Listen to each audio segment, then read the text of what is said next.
میرے عزیزو، بات مصطفیٰ کریم صلی اللہ تعالی علیہ وسلم کی شان کی آج میں مختصر انداز میں آپ کے سامنے عرض کروں گا۔ اللہ کے حبیب صلی اللہ تعالی علیہ وسلم کی شان بیان کرنے کے لیے ایک دو نہیں، ہزاروں عاشقوں نے قلم بھی اٹھایا اور اپنی کتابیں بھی لکھی، ہزاروں نے اپنی زبانیں بھی کھولیں اور میرے مصطفیٰ کی شان میں جو کچھ ہوا بیان کرتے رہے، لیکن اخیر میں سب نے یہ کہا لا يمكن الثناء كما كان حقه، لا يمكن الثناء كما كان حقه، بعد از خدا بزرگ توئی قصہ مختصر۔ حافظ شیرازی نے کہا تھا ان کی صحیح معنوں میں کوئی تعریف کر ہی نہیں سکے گا، کما حق کہو ان کی تعریف کرنا ممکن ہی نہیں۔ ہاں، حاصل کلام یہ ہے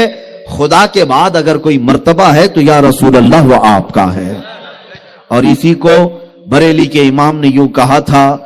کہ تیرے تو وصف عیب تناہی سے ہیں بری، حیران ہوں میرے شاہ میں کیا کیا کہوں تجھے، لیکن رضا نے ختم سخن اس پہ کر دیا، خالق کا بندہ خلق کا آقا کہوں تجھے۔ عزیزان گرامی اوقات، اللہ تبارک و تعالی اپنے حبیب پاک صلی اللہ تعالی علیہ وسلم کے متعلق قرآن عظیم میں جو باتیں ارشاد فرمائی، آپ کو پہلی بات میں یہ بتاؤں کہ آج جس انداز سے آپ مجھے پہچان رہے ہیں کہ گستاخ رسول کے خلاف کھڑا ہوا آواز بلند کی، میرے عزیزو یہ میرا اپنا ہی حصہ نہیں، یہ کروڑوں مسلمانوں کے جذبات ہیں، ہر ایک سنی مسلمان کے دل کا درد ہے۔ رسول پاک صلی اللہ تعالی علیہ وسلم کی بارگاہ میں جب جب گستاخیاں ہوئیں ان کے زمانے میں تو صحابہ نے جواب تو دیا ہی ہے، تابعین نے جواب تو دیا ہی ہے، لیکن سب سے بڑی بات میں آپ کو بتاؤں،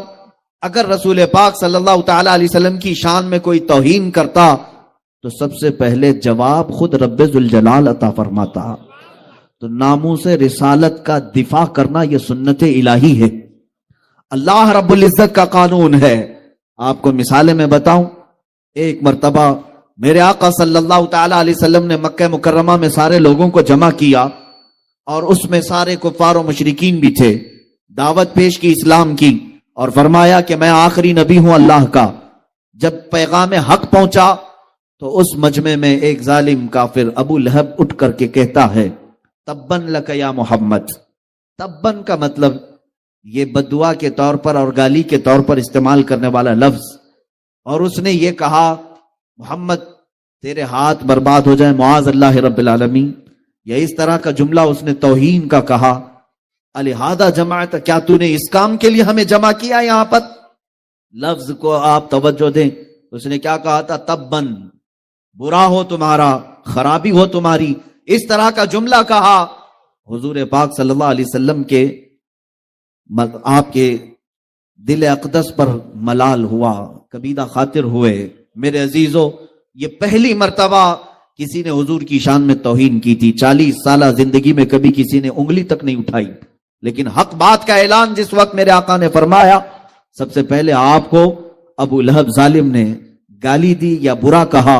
حضور اکرم صلی اللہ تعالی علیہ وسلم تشریف لائے، لیکن میرے عزیزو جانتے ہیں حضور اکرم صلی اللہ علیہ وسلم کا دل غمگین ہو تو سارے لوگوں کے ذریعے سے نہیں بلکہ رحمان خود آیت اتارتا ہے اور قرآن میں ارشاد فرماتا ہے تبت یدا ابی لہب وتب ما اغنا عنہ مالہ وما کسب۔ پوری سورہ ابو لہب کی مذمت میں نازل ہوئی۔ اللہ رب العزت ارشاد فرماتا ہے ابو لہب کے دونوں ہاتھ تباہ و برباد ہو جائیں اور اس کا مال اسے کوئی نفع نہیں دے سکے گا، اور اس پر جو لعنت اللہ رب العزت نے قرآن میں فرمائی۔ دوستو میرے عزیزو، آپ سے میں یہ پوچھنا چاہتا ہوں، ایک بار توہین رسالت کیا ابو لہب، لیکن اللہ نے اس کی مذمت میں قرآن کی آیت ایسی اتاری کہ کروڑوں مسلمان صبح قیامت تک اب ابو لہب کی ذات پر لعنت بھیجتے رہیں گے۔ قرآن پاک کے ذریعے سے اللہ تعالیٰ نے ناموس رسالت کا دفاع فرمایا ہے۔ میرے آقا کی عزت کی جب بات آئے قرآن کی آیت اترتی ہے۔ آپ کو میں بتاؤں، ایک مرتبہ ایسا ہوا کہ رب ذوالجلال کی طرف سے جو آیتیں اترتی تھی، کبھی دن میں 2 مرتبہ، کبھی 3 مرتبہ جبرائیل آتے تھے آیتیں لے کر، کبھی روز ایک آیت لے کر آتے، کبھی کچھ آیتیں لے کر۔ ایک موقع ایسا آیا کہ تقریباً 15 دن تک کوئی وحی نہیں اتری، کوئی آیت نہیں آئی، اور یہ بات مکہ میں مشہور ہو گئی کہ حضور پاک صلی اللہ تعالی علیہ وسلم پر جو وحی اترتی ہے، قرآن کی آیتیں آتی ہیں، وہ جبرائیل لے کر نہیں آ رہے ہیں۔ اب مذاق اڑانے والوں کا ایک ٹولہ جمع ہوا، مشرکین کفار کا ایک ٹولہ، یہ بکواس کرنا شروع کیا، وَدَّعَ رَبُّ مُحَمَّدٍ مُحَمَّدًا،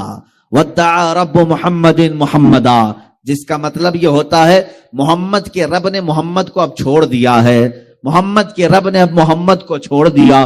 یہ جب باتیں گردش کرنے لگی، میرے آقا صلی اللہ تعالی علیہ وسلم کی سماعت سے بھی یہ باتیں ٹکرائی۔ لوگوں نے کہا کفار و مشرکین کا ایک ٹولہ یوں کہہ رہا ہے آپ کا رب آپ کو چھوڑ دیا، اب آیتیں نہیں آتی ہیں، اب وہی نہیں اترتی ہے۔ رسول پاک صلی اللہ تعالی علیہ وسلم کیا غمگین ہی ہوئے تھے، ابھی اپنی آنکھیں نیچے ہی کیے تھے کہ جبرائیل پوری سورہ لے کر نازل ہوئے، اور آیتیں کیا تھی سنو میرے عزیزو، وَالضُّحَىٰ وَاللَّيْلِ إِذَا سَجَىٰ مَا وَدَّعَكَ رَبُّكَ وَمَا قَلَىٰ وَلَلْآخِرَةُ خَيْرٌ لَكَ مِنَ الْأُولَىٰ۔ آیتیں آپ کو پوری پڑھنے سے پہلے میں مختصر یہ بتا دوں، اب رب تبارک و تعالی حضور کی تعریف میں پوری سورت نازل کرتا ہے۔ ارشاد فرمایا جاتا ہے آپ کے چہرے والضحیٰ کی قسم، آپ کے چمکنے والے چہرے کی قسم، آپ کی چمکتی ہوئی کالی زلفوں کی قسم، ما ودعک ربک وما قلا، آپ کے رب نے نہ آپ کو چھوڑا ہے اور نہ کچھ کم کیا ہے۔ وَلَلْآخِرَةُ خَيْرٌ لَكَ مِنَ الْأُولَىٰ، اے محبوب آپ کی ہر آنے والی گھڑی پچھلی گھڑی سے کئی درجے بہتر ہے۔ پوری سورہ اللہ نے نازل فرمائی۔ مشرکین نے جب بھی بھونکنا شروع کیا میرے آقا کی شان میں، دفاع کے لیے آیتیں نازل ہوئی ہیں، رب ذوالجلال کی طرف سے بات آئی ہے۔ میرے عزیزو یہی تو شان مصطفیٰ ہے، ہم اور آپ کیا دفاع کر سکتے ہیں؟ قرآن میں خود رب ذوالجلال نے میرے نبی کی عزت کا دفاع کیا ہے۔ اور آگے میں آپ کو بتاؤں، اتنی نہیں کئی آیتیں آپ کو بتاؤں۔ حضور پاک صلی اللہ تعالی علیہ وسلم کی بارگاہ میں لوگ جب سوال کرنے آتے اور ایسے ایسے سوال کرتے کہ حضور اکرم صلی اللہ تعالی علیہ وسلم کو اس طرح کے سوالات کیے جاتے جو عام انسان کے لیے نہ ہوں، اور معاذ اللہ رب العالمین خدائی کے درجے پر پہنچانے کی باتیں کی جاتی، تب اللہ تبارک و تعالیٰ نے حضور صلی اللہ تعالی علیہ وسلم سے ارشاد فرمایا قل انما انا بشر مثلکم، اے محبوب ان سے کہہ دینا میں تمہاری طرح بشر ہوں، مگر یہ کہ مجھے اللہ کی طرف سے وحی آتی ہے۔ عزیزان گرامی وقار، اب بات یہاں بھی آتی ہے، حضور پاک صلی اللہ تعالی علیہ وسلم کی اولاد امجاد، ہر مسلمان کو یہ بات معلوم ہونی چاہیے میرے آقا کی اولاد کتنی تھی، ان کی ازواج مطہرات کتنی تھی، حضور نے کتنی شادیاں فرمائی، صحابہ کی تعداد کیا تھی، عشرہ مبشرہ کتنے تھے، کون تھے، یہ سب باتیں ہر مسلمان کو معلوم ہو، اس لیے کہ وہ اگر اپنے نبی کی سیرت نہیں جانتا تو پھر کس کی سیرت جانے گا؟ کون ہے جو تمہارا آئیڈیل ہے، کون ہے تمہارا نمونہ عمل؟ میرے آقا صلی اللہ تعالی علیہ وسلم کے 3 بیٹے ہوئے اور 4 بیٹیاں ہوئی۔ بیٹوں میں تینوں بیٹے ابتدائی زندگی میں انتقال فرما گئے، یہاں تک کہ 6 مہینے سے زیادہ کوئی بھی بیٹے آپ کے باحیات نہ رہے۔ حضرت عبداللہ، حضرت قاسم، حضرت ابراہیم، اخیر میں حضرت ابراہیم کا انتقال ہوا جب ان کی عمر 6 مہینے سے بھی کم کی تھی۔ اب میرے آقا صلی اللہ علیہ وسلم کے بیٹوں میں کوئی باحیات نہ رہے، بیٹیاں زندہ رہیں، حضرت زینب، حضرت رقیہ، حضرت ام کلثوم اور سیدہ کائنات سیدہ فاطمہ الزہرا رضوان اللہ علیہن اجمعین، یہ چاروں بیٹیاں باحیات تھیں۔ اب سنیے، جب حضور کے 3 بیٹوں کا انتقال ہوا، جاہلانہ رسم و رواج اگر ہمارے ہاں پنپ رہی ہے تو وہ بھی سمجھ لیں۔ بعض لوگ یہ سمجھتے ہیں کہ بیٹا نہ ہو تو نسل کیسے چلے گی، بیٹا نہ ہو تو وراثت کیسے تقسیم ہوگی، وارث کون بنے گا؟ یہ جہالت کی باتیں چھوڑ دو، یہی مکہ کے کافروں نے باتیں بنائی۔ اور سب سے بڑی بات، ابو لہب نے آ کر کے یہ کہا کہ محمد اقطع ہے،